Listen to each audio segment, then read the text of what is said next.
What's going on, everybody? Welcome to the Domestic Church Academy podcast. Max Douglas here, joined with author, founder of the academy, co-worker, friend, Dave Gordon. Dave, what's going on, man? How's it going, Max?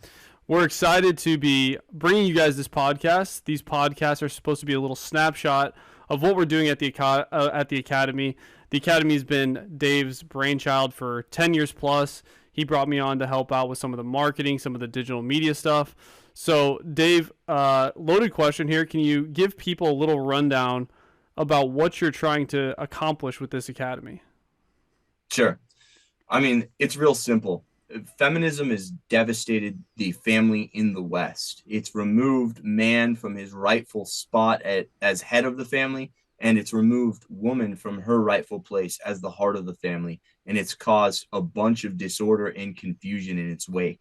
So what we really need to do is to reverse the course of the past 70 or 80 years and reverse many of the travesties that have happened that have especially affected the kids in the family. So we need to re-sanctify and re-evangelize that first and vital cell of society, which is the family, which is the domestic church. And by sanctifying and catechizing and evangelizing the family and forming the formers, forming the parents, we're actually going to have an era of trickle-down holiness, which essentially parents will be put in a position where they can do their job better as the primary educators of their children. Right now, we're trying to fight these battles in the church and in the culture at large for holiness, for against corruption, for good civics, for good political involvement, for good policy, for orthodoxy.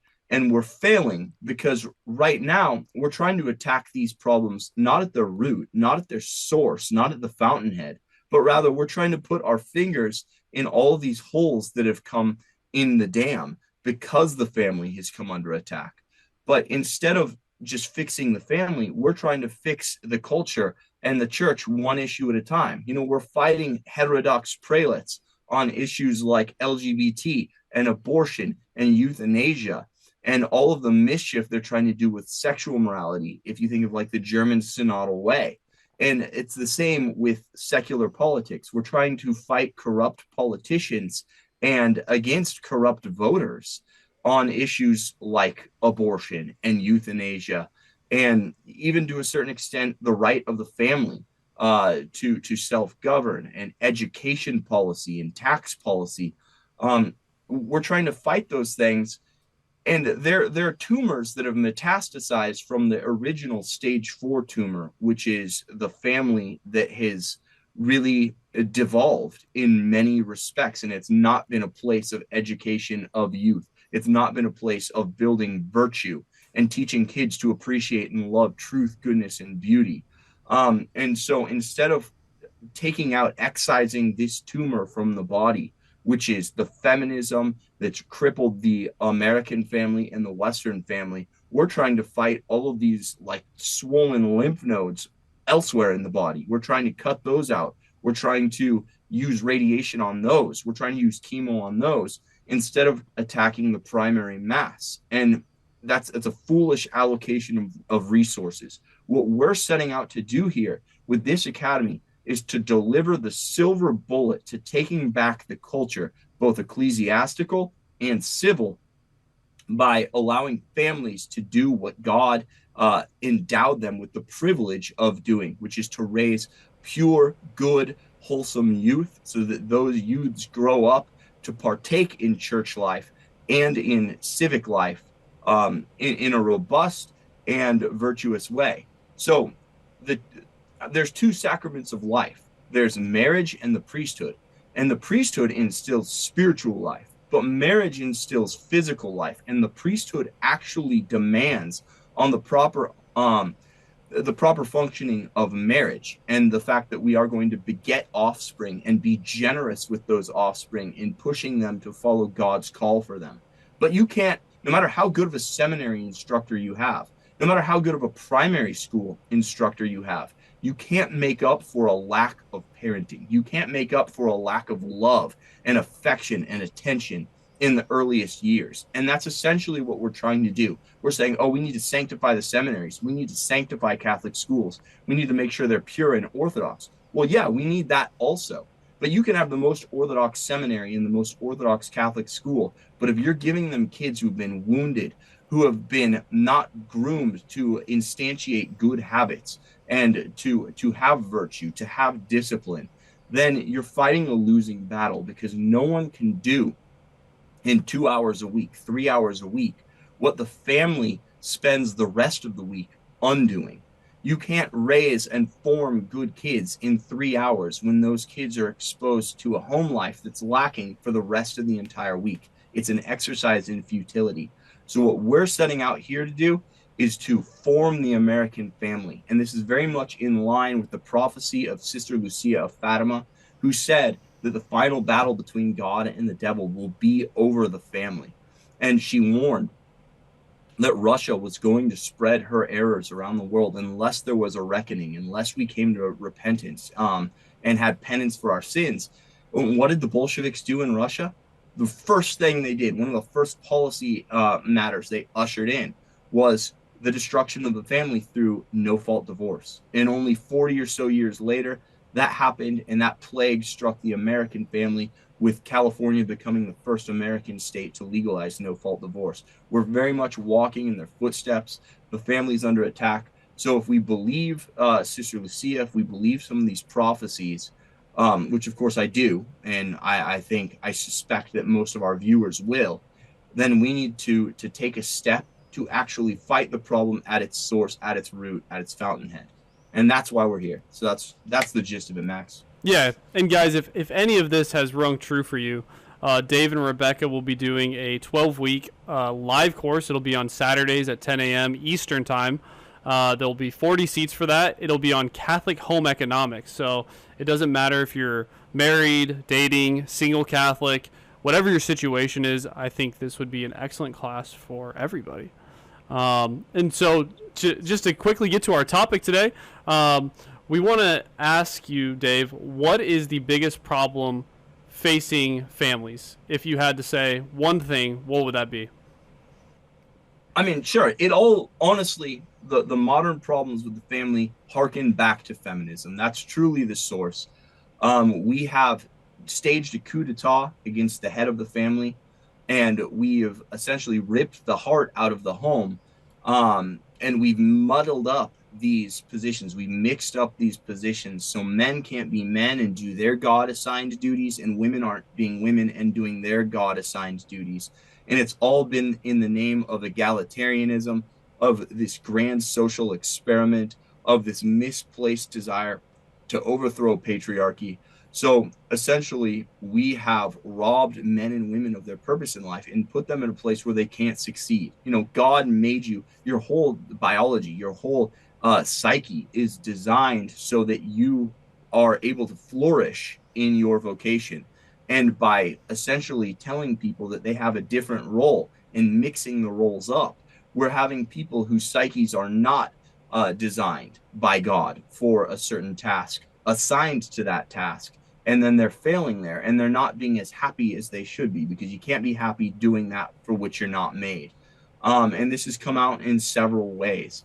But essentially, one of the main things that you see is a lack of discipline, because the father, as the head of the family, has always been and is ordained by God to be the primary disciplinarian in a family.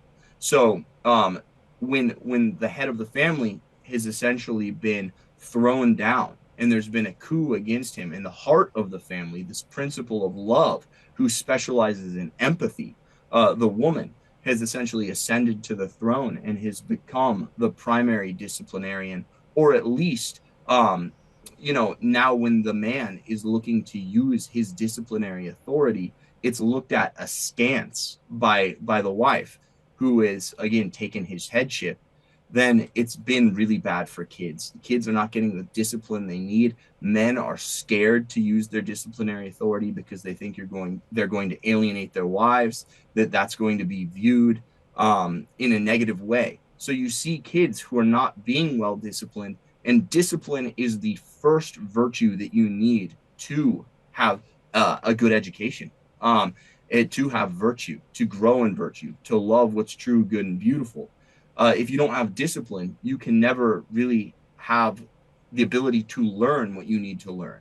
And even if you do learn what you need to learn and you're able to somehow absorb through osmosis information from textbooks or information from your parents' lessons that you might not necessarily think is really interesting, well, of course, it's discipline to absorb and imbibe information. But even if you are able to get that information somehow, even if your intellect is well formed, without discipline, you're not going to have the ability to put that knowledge into effect because your errant flesh, your disobedient flesh, will always be able to prevail over your intellect.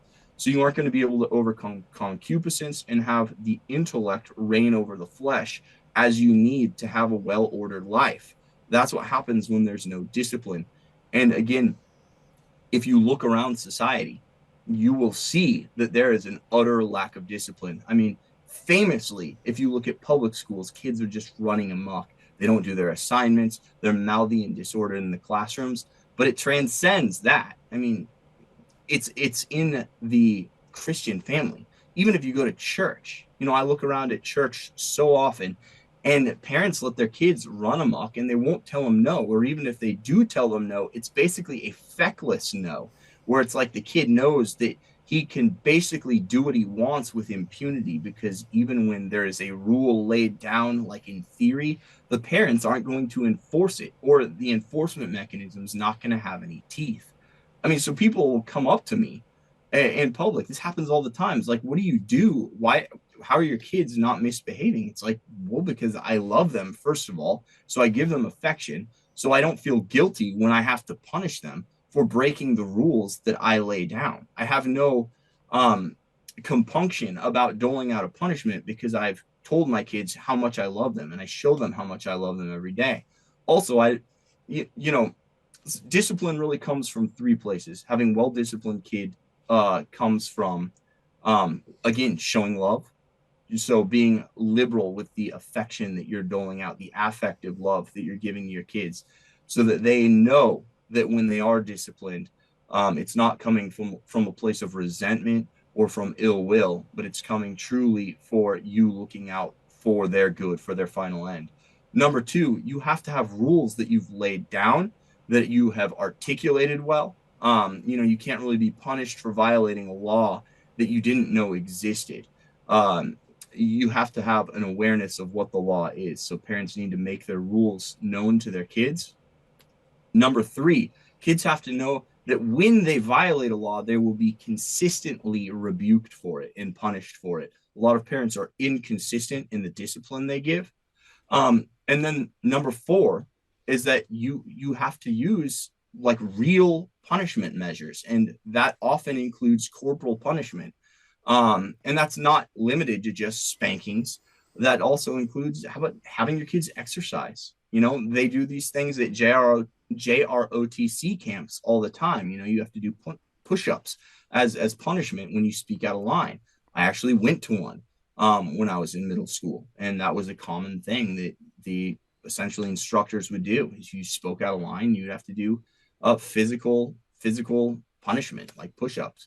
But yes, absolutely, spanking, having them do writing, just anything that is going to drive the point home, that is going to make it unpleasant for the child to disobey.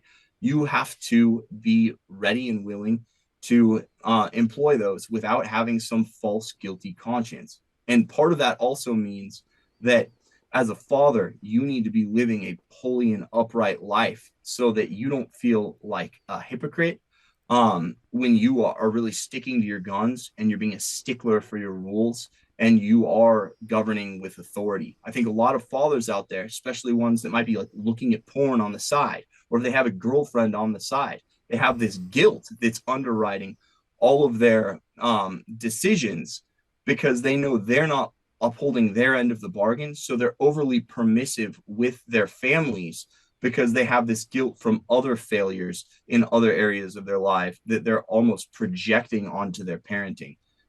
So you yourself as parents have to live an upright and moral life so you don't feel like a hypocrite guiding and correcting your kids.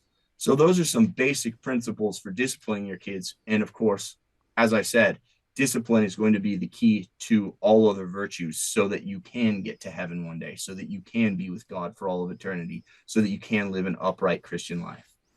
You guys heard it here.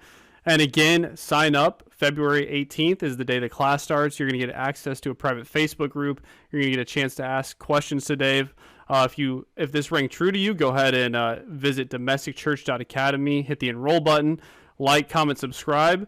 Dave, thank you for the insight. Any parting words? I think that's it, Max. I hope you guys join up. I know we got really good feedback last time. And we need to take back the culture in the church, and this is where it starts, with the family. Renew the family, renew the church. Thank you guys for tuning in. God bless you all.